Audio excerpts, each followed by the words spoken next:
suara clear. Tolong komen. Suara clear, kita boleh start.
نويت التعلم والتعليم والتذكير والتذكر والنفع والانتفاع والإفادة والاستفادة والحث بكتاب الله وسنة رسول الله صلى الله عليه وآله وسلم. رب اشرح لي صدري ويسر لي أمري واحلل عقدة من لساني يفقه قولي. قال النبي صلى الله عليه وسلم: رحم الله امرأ أصلح من لسانه. وعن أبي هريرة رضي الله عنه قال قال رسول الله صلى الله عليه وسلم: من سلك طريقا يلتمس فيه علما سهل الله له به طريقا إلى الجنة. رواه مسلم. Jadi insyaAllah seterusnya sambungan pengajian kita, yaitu kitab Tankih Matan Al-Azhariyah.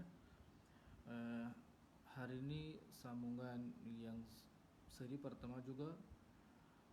Jadi kita hari ini bincang tentang lughawi makna, nahwu lughawi makna dan juga istilahi. Seterusnya ada biografi sedikit lagi. Jadi tiga yang kita akan bahagikan pengajian kita ini hari ini, tiga bahagian. Yang pertama lughawi makna, dan ilmu nahwu ini istilahi, kemudian wajah tasmiyah, kemudian biografi sedikit, kemudian kita habiskan kelas. Jadi semalam kita bincang tentang mewujudkan, siapa mewujudkan ilmu nahwu. Kita dapat mula-mula Hadrat Umar radhiyallahu anhu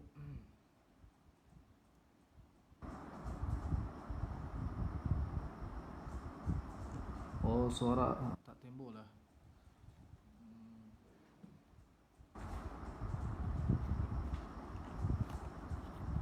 Jap lah.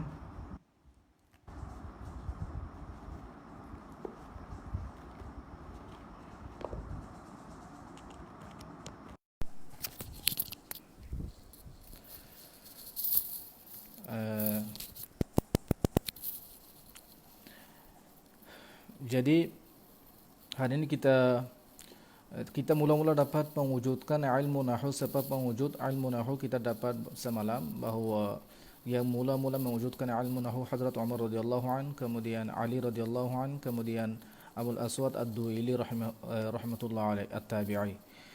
Jadi kita hari ini bincang tentang lughawi makna. Ilmu nahwu ini di segi lughawi makna ada 14, tapi saya ingin nak bagi 10. Nahwu lughawi makna yang pertama ialah qasad. Qasad maksudnya iradah, ingin, keinginan. Kemudian yang kedua miqdar. Miqdar maksudnya ukuran. Yang ketiga qabilah. Yang keempat tarf. Yang kelima sarf. Jadi ini semua tahu qabilah dan tarf hujungan, sarf berpaling. Yang keenam naw'un, naw' ini ada cabang bahagian. Yang ketujuh mis maksudnya seumpama. Yang ke-8 tariq maksudnya jalan. Yang ke-9 siyanat maksudnya peliharaan. Yang 10 fasahat maksudnya kan kefasihan. Ini lughawi makna. Dia ada lagi banyak, tapi saya pilih ini yang macam sesuai. Jadi istilahi makna, dalam istilahi makna kita terbahagi kepada 3. Mula-mula ta'rif ilmu nahwu, yang kedua tujuan ilmu nahwu, yang ketiga maudhu' ilmu nahwu. Maudhu' maksudnya topik ilmu nahwu. Topik ilmu nahwu ini kita bagi mula-mula ta'rif ilmu nahwu. Kita guna untuk ta'rif definisi ilmu nahwu, kita guna kitab Hidayatun Nahwu. Jadi ilmu nahwu ini ta'rif dia ialah ilmun bi usulin yu'rafu biha ahwalu awakhiril kalimi salas min haythul i'rabi wal bina'i wa kayfiyatu tarkibi ba'dihha ma'a ba'din. Ilmu nahwu ini ialah satu ilmu yang dibuat dengan kaidah-kaidah, bi usulin dengan kaidah, yu'rafu biha yang diketahui dengan usul qawaid ini, ahwalu awakhiril kalimi salas, keadaan akhir kalimah salas. Akhir kalimah salat maksudnya adalah isim, fa'il, harf, yani awakhirul kalimi salas. Min haythul i'rab wal bina, dari segi i'rab dan juga bina, mu'rab dan bina. Wa kaifiyatu tarkibi ba'dihha ma'a ba'din, dan juga melalui ilmu nahwu ini dapat tahu ataupun mengenal diketahui susunan kalam, terkib kalam, i'rab kalam, kalimah satu kalimah macam mana susun dengan kalimah yang lain. Contoh min satu huruf, masjid satu huruf. Itu min tu macam mana sambung dengan al-masjid. Contoh minal masjidi, minas suqi. Jadi bila masuk min ini ke atas masjid, ke atas isim, jadi jar. Kan ada susunan. Jadi bila kita ilmu nahwu ini belajar, dia akan tahu macam mana dia susun kalam. Okey. Ta'rif ini ta'rif ilmu nahwu. Ta'rif ilmu nahwu ini mula-mula dia kata usulun yu'rafu biha. Bila kata usul ini seolah-olah satu kulliyah, satu ibarah, satu expression yang boleh katakan usul ini satu kulliyah. Ke atas ke bawah kulliyah ini ada banyak juz'iyat. Macam jins, bila kita belajar ilmu mantiq kan ada jins. Bila ada cerita jins, bawah jins ada naw fara' kan. Di sini pun kata ilmun bi usulin. Bila kata usul ini ibaratun min umurin kulliyatin muntabiqah ala ma tahtaha min al-juz'iyat wa yuradifuha al-qanun wal qa'idah wal dhabita. Usul ini panggil sebagai satu kulliyah, bawahnya ada banyak juz'iyat, qawaid. Kemudian kata dengan qawaid ini yu'rafu biha, diketahui dengan qawaid. Jadi yu'rafu biha, terkeluarlah dengan ini zatul kalimah. Maksudnya zat kalimah terkeluar. Kata ilmu usul, ilmu nahwu ini diketahui dengannya ahwal, keadaan akhir kalimah. Bila kata macam tu, terkeluarlah dengan lafaz yu'rafu biha tu zatul kalimah. Kenapa zatul kalimah? Sebab zatul kalimah zatul kalimah ini yang bincang, yang discuss ulama sarf. Ulama nahwu tak bincang tentang zatul kalimah. Contoh, qala. Asal kalimah qala ini qawala. kan qawala waw mutaharrim ma qabal maftuh, jadi waw ini ditukarkan kepada alif, jadilah qala. Ini panggil dzatul kalimah. Yu'rafu biha, di sini kata melalui ilmu nahwu ini diketahui keadaan akhir kalimat. Bila kata keadaan akhir kalimat, terkeluarlah dzatul kalimah, seperti ilmu sarf. Ilmu sarf, ulama sarf, dia akan bincang tentang diri kalimat, dzatul kalimah, reality kalimat. Asal kalimat ini dulu macam mana, sekarang macam mana. Dia bila jumpa ba'a yabi'u, ba'a asal macam mana. Contoh ba'a bai'a, kan? Itu panggil dzatul kalimah. Dalam ilmu nahwu tak bincang tentang dzatul kalimah. Di sini bincang tentang ahwalul kalimah dan diketahui dengan ahwalul kalimah. Dan juga terkeluar benda-benda yang boleh tahu makna kalimah. Di sini ilmu nahwu dia tak akan bincang tentang makna kalimah. Sebab apa? Makna kalimah ini akan bincang dalam ilmu mantiq. Ilmu mantiq ini dia akan bincang, dia akan cerita tentang makna kalimah. Kalau ilmu sarf, dia akan bincang tentang dzatul kalimah. Bila kata yu'rafu biha, terkeluar dzatul kalimah dan juga makna kalimah. Makna kalimah ini bincang dalam ilmu mantiq, dzatul kalimah, diri kalimah, reality kalimah, proses macam mana kalimah ini bincang dalam ilmu sarf. Dan juga ta'rif ilmun bi usulin yu'rafu biha ahwalu awakhiril kalimi thalath. Bila kata awakhir, terkeluarlah daripada lafaz dengan lafaz awakhir ini kalimah-kalimah, permulaan kalimah dan juga pertengahan kalimah. Sebab melalui ilmu nahwu ini kita akan tahu keadaan akhir kalimah. Bila kata akhir kalimah, dia terkeluar permulaan kalimah dan juga pertengahan kalimah. Kenapa? Permulaan kalimah ini seperti ilmu lughat. Ilmu lughat ini, sebab belajar ilmu lughat, dia boleh tahu permulaan kalimah. Dan juga terkeluar dengan ahwal awakhir kalimah ini keadaan mukallaf. Sebab apa? Keadaan mukallaf ini kita tahu bila kita belajar ilmu fiqh. Dalam ilmu fiqh ini akan cerita tentang mukallaf, mumayyiz, baligh, kan? Begitu juga di segi thawab, iqab.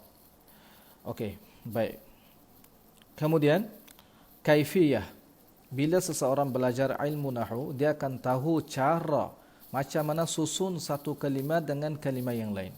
Bila kata kaifiyah, di sini ada beberapa i'tiraz. I'tiraz maksudnya ada criticize, ada muskilat.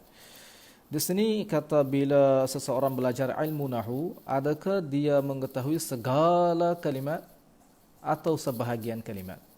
Kalaulah sebahagian kalimat dia tahu keadaan sebahagian kalimat, adakah kita boleh panggil dia ulama nahwu atau tidak? Perbincangan dia panjang. Yang ringkasnya ialah seseorang belajar ilmu nahwu, contoh Imam Sibawai, Syekh Imam Khalil rahimahullah, Imam Kisai rahmatullah alaih. Jadi mereka ini imam nahwi. Jadi adakah mereka semua ini tahu tentang keadaan kalimat semua? Jawapannya tidak. Tidak ada seorang pun yang tahu macam itu. Sebab apa? Benda ini tak mudah nak tahu. Jadi jawapannya ialah kalaulah tahu sebahagian keadaan kalimat, boleh dipanggil ataupun boleh dikatakan sebagai ulama nahwu. Ini ta'rif ilmu nahwu. Kemudian belajar ilmu nahwu, apa tujuan belajar ilmu nahwu? Kita belajar ilmu nahwu, tujuan dia apa? Ma huwa al-gharad minhu? Jadi al-gharad min ilmi nahwi ialah siyanatu dhihni 'anil khata'i al-lafzi fi kalam al-arab. Siyanatu dhihn, peliharalah pemikiran daripada kesilapan dalam percakapan. Bila seseorang tu dia cakap, dia akan jaga daripada silap. Dia tak cakap silap. Sebab apa? Dia ada ilmu nahwu. Bila ada ilmu nahwu, dia punya bahasa akan dijaga. Bahasa dia dipelihara daripada jadi salah, jadi mistake. Itu tujuan ilmu nahwu. Bila kita baca bahasa Arab, kitab-kitab yang tidak ada baris, bila kita dah tahu kaedah-kaedah ilmu nahwu, kita boleh baca tanpa baris dengan cara yang betul. Bila orang yang belajar ilmu nahwu tak faham ataupun langsung tak belajar, kita suruh baca ibarat, dia salah, banyak salah, tak boleh.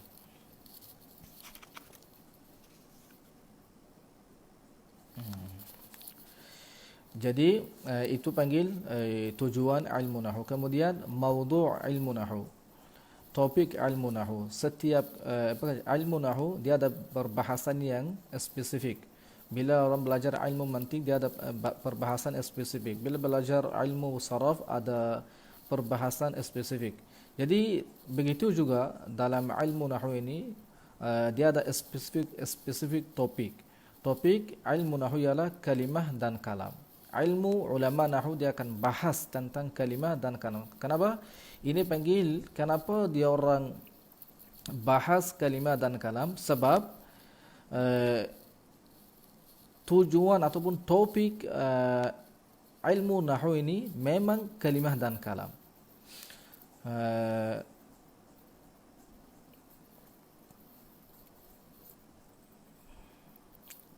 Jadi maudhu' ilmu nahwu adalah kalimah dan kalam. Dia ada perbahasan panjang, cuma saya ringkaskan, takut tak cukup masa lagi. Itu ta'rif ilmu nahwu dan juga gharad ilmu nahwu dan maudhu' ilmu nahwu. Maudhu' ilmu nahwu. Tujuan ta'rif ilmu nahwu, bila seseorang belajar ilmu nahwu, dia tahu keadaan kalimah, akhir kalimah, dari segi i'rab, dari segi mu'rab.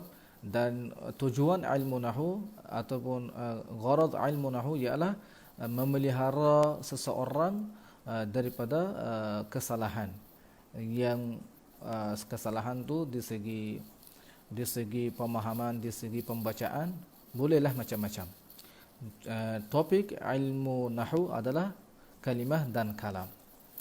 Baik. Kemudian wajah tasmiyah. Wajah tasmiyah maksudnya, kenapa ilmu nahwu ini kita panggil nahwu? Kenapa kita panggil nahwu? Kenapa kita tak panggil nama yang lain? Kenapa? What is the reason we say we call ilmu nahwu? Apa reason, apa sebabnya kita panggil ilmu nahwu ini sebagai ilmu nahwu? Okey. Di sini ada satu kisah. Kisah ini insya-Allah kita bagi ringkas. Apabila Abul Aswad Ad-Du'ili yang kita semalam bincangkan, Ad-Du'ili yang imam nahwu, selepas Ali radhiyallahu anhu bagi yang kaedah-kaedah tu, buku tu bagi kepada Abul Aswad Ad-Du'ili. Kemudian Abul Aswad Ad-Du'ili dia menambahkan lagi beberapa bab dalam kitab itu. Dia menambahkan mula-mula bab atf, dan juga dia menambahkan bab na'at. Kemudian dia menambahkan juga bab ta'ajjub. Kemudian dia menambah juga bab inna. Kemudian Ali radhiyallahu anhu selepas tambah buku itu, selepas habis selesai, dia bagi kepada Ali radhiyallahu anhu. Ali radhiyallahu anhu mengatakan lakinna, perkataan lakinna itu pun masukkan ke dalam bab inna. Kita tahu kan inna wa akhwatiha, dia ada bab. Dalam tu pun ada juga lakinna. Jadi perkataan lakinna ini, dia Ali radhiyallahu anhu dia suruh kepada Abul Aswad Ad-Du'ali masukkan perkataan lakinna ini ke dalam bab inna. Okey, dia dah masukkan dalam bab inna. Kemudian kitab tu dia present kepada Ali radhiyallahu anhu. Kemudian Ali radhiyallahu anhu dia mengatakan, ma ahsana hadha an-nahwa alladhi nahawta. Alangkah cantiknya, ataupun kita translate English kata what is excellent kan, kata how beautiful hadha nahwu ini alladhi nahawta, yang mana engkau buat, yang kau satkan. Nahu ni dia ada banyak maksud, tapi di sini kita ambil alladhi nahu yang engkau buatkan, boleh juga, ataupun yang engkau yang qasadkan, yang engkau tuliskan. Itulah wajah tasmiyah ilmu nahu. Boleh faham? Mungkin bahasa saya tak berapa jelak sangat. Doakanlah bagi saya apa yang saya faham supaya saya dapat menyampaikan kepada sahabat kita. Saya kan sebelum ni tak ada live yang malam ni bahasa pun tak lancar lagi sangat. Keinginan saya nanti, tapi tiba-tiba Allah pilih, tak dapat nak tunggu. Jadilah kalaulah saya ada macam cakap yang salah ataupun tak kena, jadi boleh tegurkan ataupun boleh betulkan. Kalaulah tak faham, boleh contact personally, boleh contact. Okey, di sini okey, terima kasih Ibrahim Sahari, masya-Allah, bahasa baik Syekhuna. Okey, masya-Allah, masya-Allah. Thank you. Jadi ini tentang wajah tasmiyah. Kalau orang tanya kenapa kita panggil ilmu nahu ini sebagai nahu, jadi kita jawab inilah. Kemudian saya nak bagi beberapa tabaqat. Tabaqat di sini maksudnya mula-mula selepas Hazrat Umar radhiyallahu an, kemudian Ali radhiyallahu an, kemudian Abul Aswad Ad-Du'ili. Ini satu qarn, satu masa, satu zaman. Kemudian ada lagi satu qarnus salis ataupun kata qarnus tsani ataupun kata tabaqa as-saniyah, dan juga tabaqat as-salisa, tabaqat ar-rabi'ah, sampailah tabaqat al-ashirah. Dia ada satu-satu tabaqat, dia ada imam. Jadi saya akan bagi ringkas-ringkas sedikit, lepas tu kita boleh masuk kitab Tanqihul Azhari direct. Mungkin daripada esok insya-Allah kita boleh masuk. Ini sekarang tentang wajah tasmiyah habis. Kemudian kita masuk tabaqat. Mula-mula kita tahu tabaqat yang pertama itu tentang zaman Umar radhiyallahu an, dan Umar radhiyallahu an dia meninggal pada Hijrah 24. Kemudian Hadrat Ali radhiyallahu an dia meninggal 40 Hijrah. Kemudian Hadrat Abul Aswad Ad-Du'ili, kalau buka kitab Siyaru A'lamin Nubala Imam Zahabi, dia nak baca Al-Aswad Ad-Du'ili, dia ada banyak hadis dia ada bagi. Jadi boleh cek lah. Jadi saya baca kadang-kadang Ad-Du'ili nak susah. Kemudian Abul Aswad Ad-Du'ili ini dia meninggal pada Hijrah 69. Ini tabaqat yang pertama, qarnul awal. Kemudian tabaqat yang kedua, bahasa urdu panggil dusara tabaqa. Dusara tabaqa maksudnya tabaqat yang kedua, qarnul tsani. Selepas Abul Aswad Ad-Du'ali, ada dalam anak murid bagi Abul Aswad Ad-Du'ali 5 orang yang masyhur, 5 orang yang boleh kata padu lah. Yang pertama, anak murid yang pertama panggil Anbasah Al-Fil. Kemudian yang kedua Maimun Al-Aqran. Yang ketiga Nasr bin Asim. Yang keempat Abdurrahman bin Harmus. Yang kelima Yahya bin Nuaimir. Jadi ini anak murid bagi Abul Aswad Ad-Du'ali. Dan mereka ini usaha juga untuk ilmu nahu, nak untuk menetapkan ilmu nahu semasa mereka ini, yang 5 orang ini selepas Abul Aswad Ad-Du'ali, qarnus tsani. 5 orang anak murid ini, cerita dia panjang, cuma mereka ini anak murid bagi Abul Aswad Ad-Du'ali. Mereka ini sama-sama usaha untuk jaga ilmu nahu, dan juga mereka ada mereka banyak ada kehasilan daripada ilmu nahu. Maksudnya mereka buat banyak kecantikan ilmu nahu. Ini tabaqat yang kedua. Kemudian tabaqat yang ketiga ialah selepas Abul Aswad Ad-Du'ali, ada dua orang ini boleh kata menantu Abul Aswad Ad-Du'ali, yang bernama Abu Amr ibnu Al-Allamah. Daripada beliau ini dah start Abul Harab kemudian Atha, kemudian ada anak murid dia Abdullah bin Ishaq rahmatullah alaih, dan juga Isa bin Amr Al-Thaqafi, dan juga Abu Amr ibni Al-Allamah rahimahullah. Ini tabaqat yang ketiga. Tabaqat yang ketiga ada 3 orang anak murid ataupun boleh kata menantu bagi Abul Aswad Ad-Duwali. Dan dalam masa ataupun pada ketika itu juga mereka ini ada estat tulisan ilmu nahwu, tasanif, ada tulis tentang ilmu nahwu. Estat dah estat ilmu nahwu nak tulis. Ini tabaqat yang ketiga. Tabaqat yang keempat, kita tahu semua Syekh ataupun kata Imam Khalil rahmatullah alaih, ustaz bagi Sibawai kan, Imam Sibawai, masya-Allah semua orang tahu masyhur Imam Sibawai, kemudian Kisai rahmatullah alaih. Jadi tabaqat qarnul rabi'ah ada 3 orang ini. Imam Khalil rahmatullah alaih, Imam Sibawai rahmatullah alaih, Imam Kisai rahmatullah alaih. Dalam ataupun pada zaman mereka inilah ilmu nahwu yang paling maju, ataupun boleh katakan ilmu nahwu yang jadi untuk ilmu nahwu jadi muhakkik yang jadi bina ataupun ada muhakkik untuk ilmu nahwu. Muhakkik untuk ilmu nahwu pada masa inilah lahir Imam Khalil rahmatullah alaih, kemudian Sibawai, kemudian Kisai rahmatullah alaih. Dan hatta ke mereka ini dalam usaha sangat melalui orang inilah kita kata ada muhakkik. Bila kata kita belajar ilmu fiqh kan ada bila kata Imam Isnawi ini dia muhakkik, Imam Nawawi kan ada tarjih.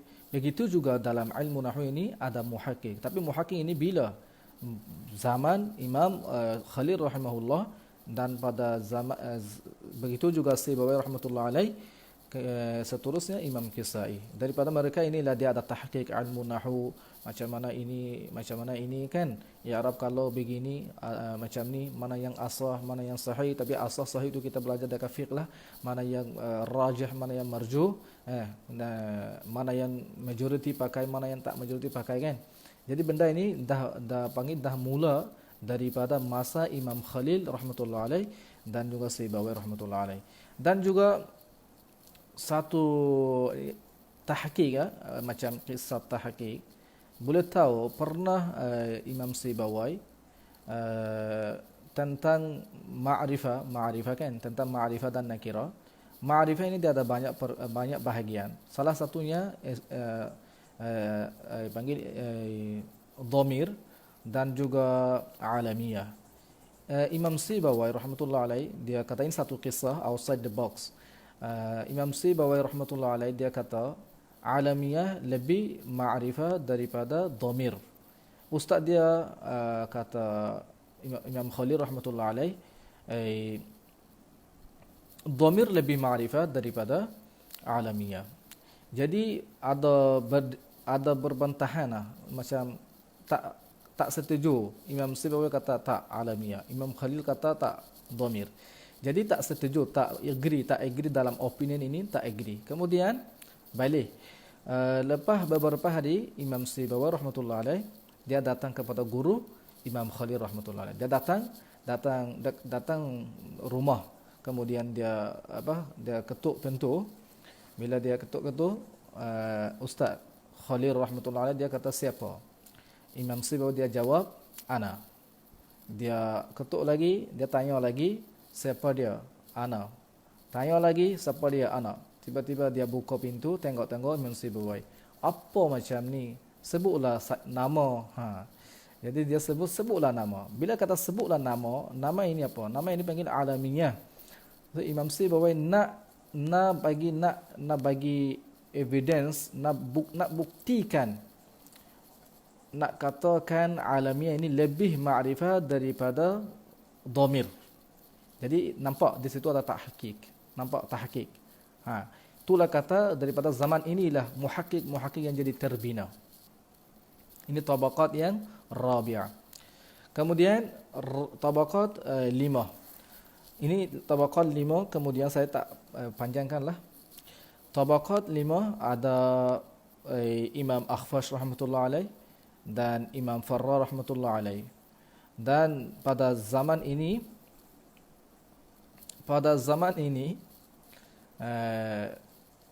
dalam ilmu nahwu, bila kita belajar ilmu nahwu, kita tahu ini qaul Basri, ini qaul Kufi. Jadi Basri Kufi ini bila jadi? Basri Kufi ini bila jadi? Tabaqat qarnul khamisah. Jadi pada zaman Imam Akhfash rahmatullah alaih, Imam Farra rahmatullah alaih, dalam ataupun pada zaman itulah ulama nahwu terbahagi kepada dua bahagian. Yang pertama ulama Kufi, yang kedua ulama Basri. Jadi ulama Kufi, ulama Basri, mazhab ulama Kufi, mazhab ulama Basri ini terbina daripada tabaqat khamisah, dan juga pada zaman Imam Akhfash rahmatullah alaih dan juga Imam Farra rahmatullah alaih. Ini kita dapat. Tabaqat yang seterusnya, tabaqat 6. Selepas Imam Akhfash, Imam Farra, Imam ini ada datang lagi Imam Allamah Salih bin Ishaq Jurmi rahmatullah alaih dan juga Bakar bin Utsman Mazani rahmatullah alaih. Pada zaman ini nahwu ini, Masya Allah, nahwu ini dia maju lagi. Sebab apa? Hatta ke perempuan Arab, bukan laki saja yang pandai dalam ilmu nahwu, sehinggalah perempuan-perempuan pun dah pandai dalam ilmu nahwu, dan juga mereka mentashihkan syair-syair pada bahasa Arab. Yang zaman situ juga yang ada syair-syair sebelum lagi itu pun tashih juga. Masya Allah. Jadi itu zaman Allamah Salih bin Ishaq Jurmi. Kemudian tabaqat sabi'ah. Tabaqat sabi'ah kita tahu juga seorang imam masyhur yang Imam Mubarrid rahmatullah alaih dan juga Imam Sa'lab rahmatullah alaih, dan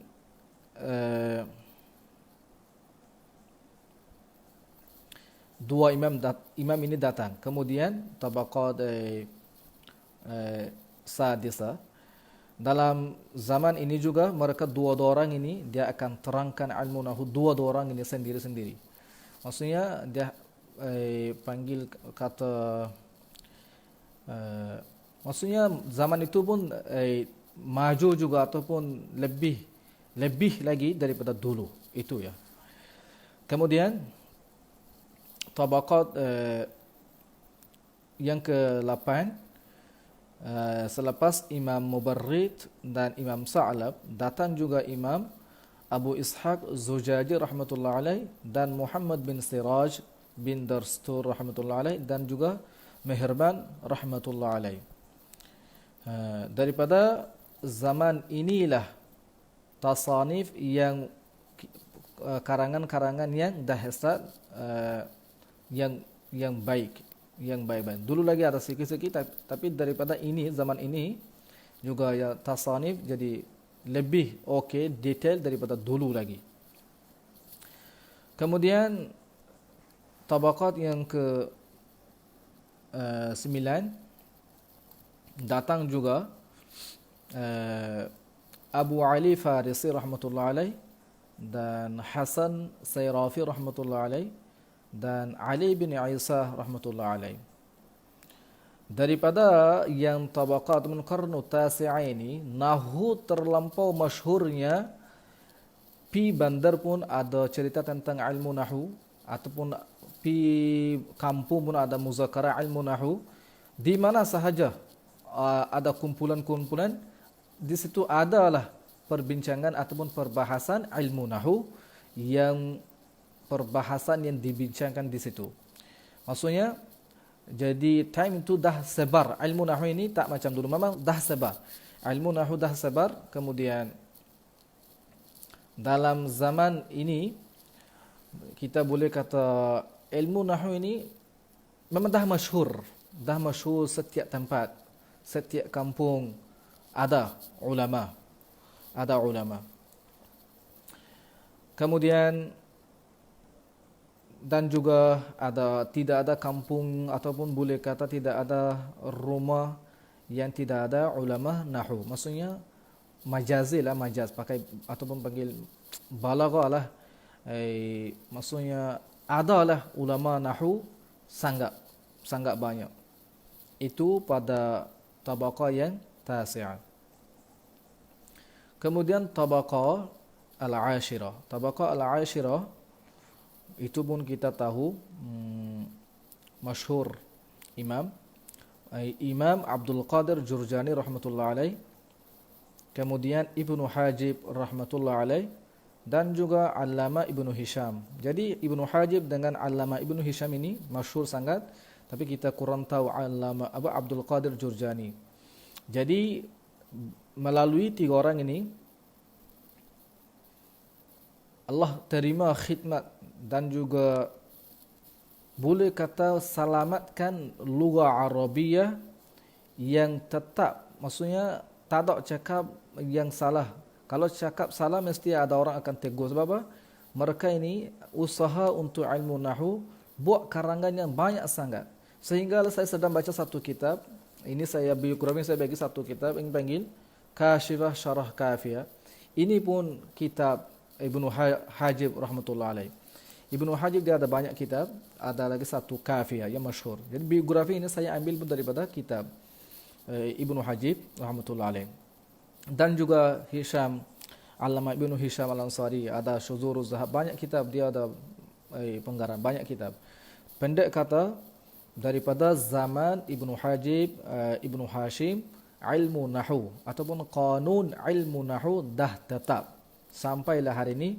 Dan juga boleh kata melalui ilmu nahwu ini lafaz Quran dan juga lafaz hadis asar sunnat ini dipelihara. Maksudnya preserve.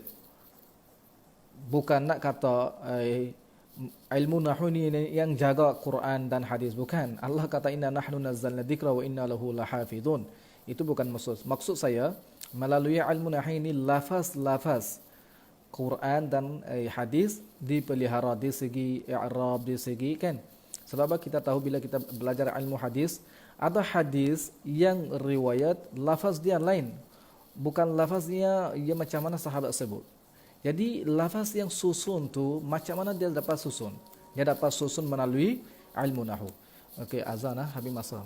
Masya-Allah. Jadi akhirnya ilmu nahwu ini datang kepada negara Hindia, Hindustan, pada tarikh hari bulan 827 Hijrah. Mula-mula ilmu nahwu ini bawa ke tanah Hindustan ataupun kata Hindia Ustaz Allama Badruddin Muhammad bin Muhammad Dimani. Dia yang mula-mula bawa, selepas dia membawa ilmu nahwu ini, selepas setahun dia meninggal rahimahullah. Jadi saya nak tahu, sebab saya nak tahu tapi tak dapat jawapan dia. Dekat Malaysia ini, siapa mula-mula yang membawa ilmu nahwu ini? Saya masih lagi cari tapi tak dapat lagi. Banyak tempat kita belajar daripada kitab Matnun Najurumiyah sampailah Alfiyah. Tapi mana-mana ustaz pun tak pernah cerita. Saya tak tahu lagi. Kalaulah ada orang yang sahabat-sahabat tahu, kongsikan ilmu kepada saya. Jadi sampai inilah hari ini sekadar ini. InsyaAllah mudah-mudahan Allah bagi faham dan Allah terima daripada kita dan memberi manfaat daripada ilmu yang kita belajar. InsyaAllah kita akan masuk kitab direct Tanqihul Azhari pada hari esok. Assalamualaikum warahmatullahi wabarakatuh.